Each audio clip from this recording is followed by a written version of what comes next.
K-Rock Mid-Atlantic Rock Reviews with another episode of Behind the Bands. We are honored to have with us 12 Stones. We've got Paul and Aaron here. Guys, thanks so much for being on Behind the Bands. It's our pleasure. Thanks, man. Appreciate you guys being here. First thing I want to talk about is Beneath the Scars, the album you got that seems to be on fire right now on Octane and some other places. So tell us what's going on. I know Infected's out right now. Was that the first single, or was there another one that came out first? We had a song called Bulletproof that came out first, and then we went to Infected, and we had a song also called Worlds Collide that went on the Christian charts, went to #1 at Billboard for a little while, and yeah, we're really stoked about this record. It's really, it's been really cool to have it, come out with the way it did. So Infected, you mentioned the one song went up on the Christian charts. Is Infected going up across different genres, or is that one pretty much like an Octane, rock and metal kind of song? That's one of those songs that's kind of got that groove. I think it'll stay more in the active rock world, but I mean, I like the fact that different formats come and want to get different pieces of the songs from us. It's a cool feeling. Now, you guys, the other day, I kind of was trolling around on your Facebook and saw a post about some crowd surfing. And you guys get a lot of crowd surfers at your shows, typically? We do some mosh pits and some stuff. I mean, we try to have a very high energy show, so it really always depends on the crowd. And I try to let them know that every night. If we play the same songs for a decade, it's up to you, the crowd, to make this show unique, special, and to bring that energy. So if they give us energy, we give them more, and it's like that cycle. It kind of revs up like an engine, where by the end of it, you hope there's, some collateral damage. Absolutely, leave some marks. Yeah.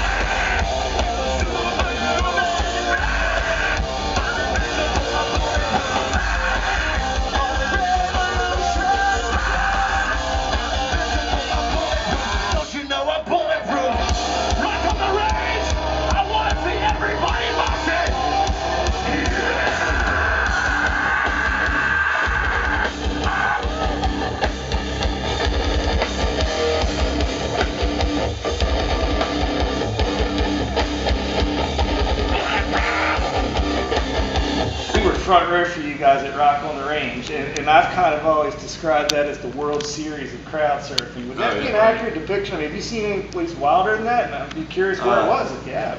Not in recent years, no. That was one of my favorite shows in a long time. The crowd was great. And actually, I jumped in that mosh pit, and I came out with all my limbs. I did good on that one. Actually, that shirt had to go the way of the dodo, didn't it? That was the Syracuse show. That was Syracuse. That's right. The couple, Rock on the Range and Syracuse, the dysfunctional backyard barbecues, some insane mosh pits at both of those. Syracuse looked like a fire. There was so much dust rising from the pit. It was like and the wind would take it, so you had this column of dust, and then it would move away. It was really interesting. Rock on the Range, all of it. I called the crowd out at Syracuse. I was like, everyone was moshing, and you know me, I've got a big mouth, so I was like, this isn't a mosh pit. I'll show you how to mosh pit. So they started like, come on.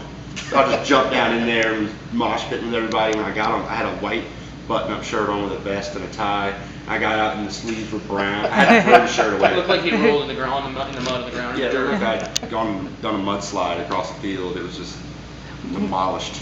Were you the band at Rock on the Range who went out and joined the female mosh pit? Yep. Yes, that's what I thought. I actually took our camera out with me on that one, and I walked out and it was just mayhem. These girls were.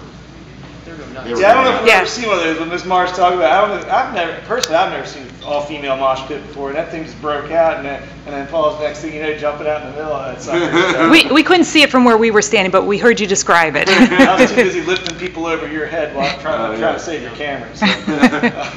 Now, if I read it right, you guys just played the Whiskey A Go-Go not too long ago? It's coming up. It's coming up. Yeah. Have you played there before? I have, yeah. You have, I think we did, or was it? We played the Troubadour. Troubadour, that's what it was. Yeah. But I played there right when the Evanescence song came out.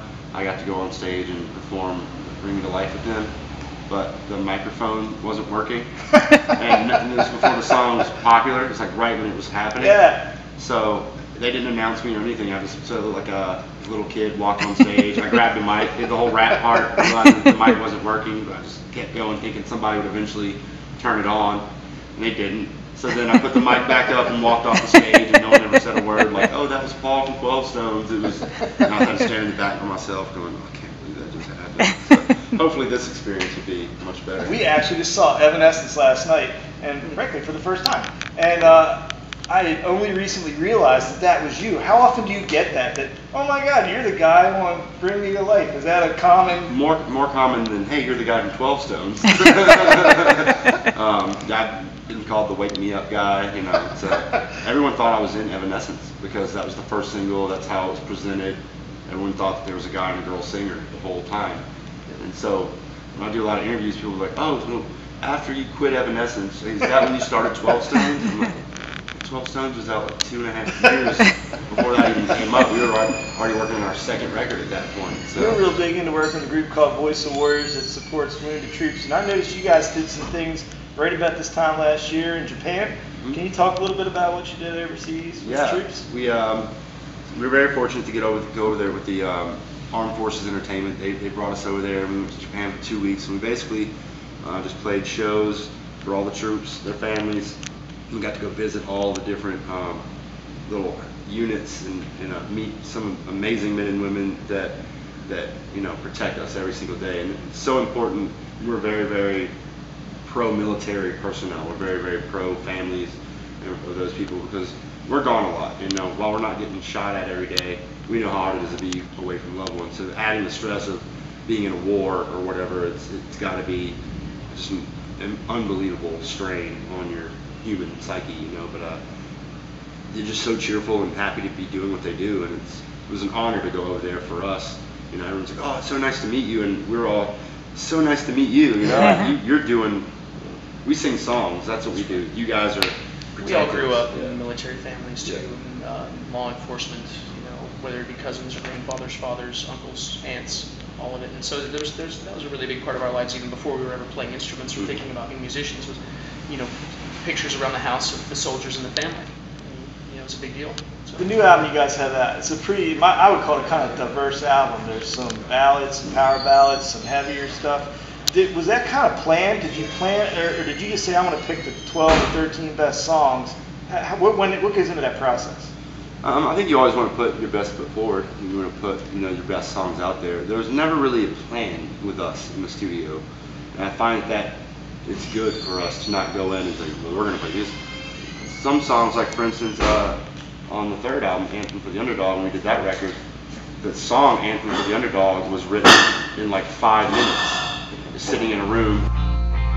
I think of the times that I saw you cry, a pain with no alibi, lost control.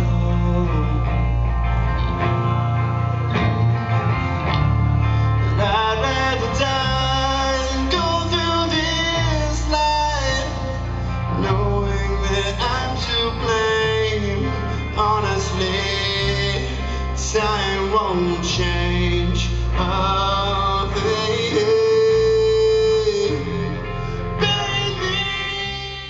So we were talking a little bit about the diversity of the album, and one of the things, I've never asked a band this before, but I want to ask you guys, the set list. You guys have been around since 2000, I think, and you got 5, 6 albums, something like that.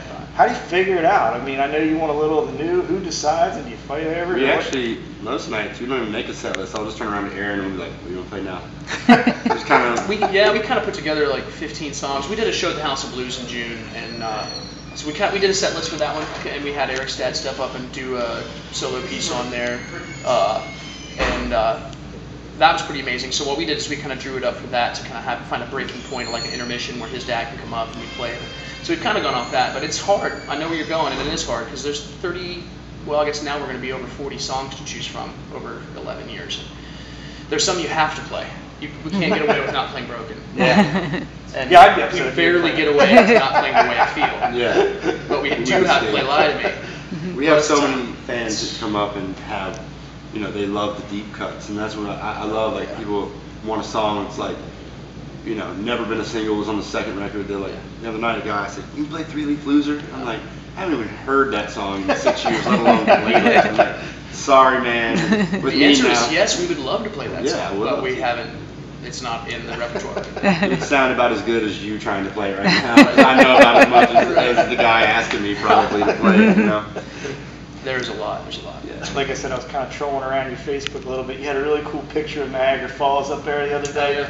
And what came to my mind, you guys have, I want to call them sort of some deep lyrics because they all seem to have a lot of meaning to it. Was there ever a spot you went to where a song developed like that, where you were just looking at either falls or something and a song just popped out, or a situation maybe? Yeah, a song on our third record called World So Cold. Had the music for it for a while, and I really liked kind of haunting sounding music. And then I was sitting in a room just kind of playing through it, and there was a newscast on about like a mall shooting or some kind of crazy shooting, where it was making me go, man, what is happening, you know? So at that point I wrote the first verse, and as soon as like it happened, I was like, oh man, and like got the chills, and went and found the guys and like, check this out, and then it turned into, all right, let's go work on that, and that made the record. So it's one of those things, you write them on the spot, and we're all inspired by it every day, like meeting people, interactions. We don't sing about sex and drugs and rock and roll. We sing, you know, about what we see and what happens in our lives and how we're affected, and you know, I think that's why we were able to connect with a lot of our fans in that way. You know? So it looks like your current tour's kind of wrapping up around October. What's up next for you guys after that? We are adding more dates. We have right now on our site, I think, and some confirmed up about October 15th. The plan is to be going until probably the end of November, maybe early into December, and then obviously have the holiday situation take place. We're kind of going with it as it comes, you know, taking it as it comes. We would love to. We want to be playing, you know. And there was a span of time there where there wasn't a lot of touring, and then when I'd stepped away and then come back, and now we're back together. The album came out in May, and when the album comes out, it's certainly not the time to be at home. So we're going to be out. New single in September, and we'll keep going and see what happens with this record here the rest of 2012. Scared of the truth and trying to lie. Who I am, select is where you want to be. Don't act like you're reason, falling again. You're not the hero.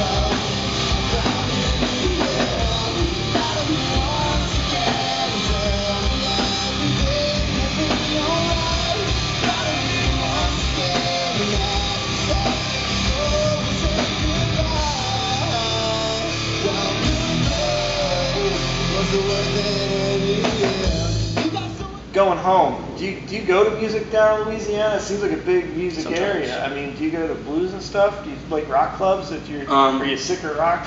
You know, at some point. Sick of clubs. Yeah, clubs. Yeah. After being out for 3 months, the last thing I want to do is sit on a bar stool. I want to sit on my own couch and watch a little TV. But no, I love the heritage of New Orleans and what it's all about. So, you know, good Zydeco music and the food and just the people in general. It's just such an amazing place to be. Just think about that city. If any of you folks watching have never been, if you just go to experience the food, you're going to experience the music, you're going to experience the social aspects. It's all wrapped up in that little French Quarter down there, and you get it all. Whether it's blue, Zydeco, it is. It's every weekend, every night almost. Really. You know, you stand at the right spot on the street, you can hear blues, Zydeco, rock, all in because everything's right there. So I mean, you get a big mash of music, right? You know, just decide.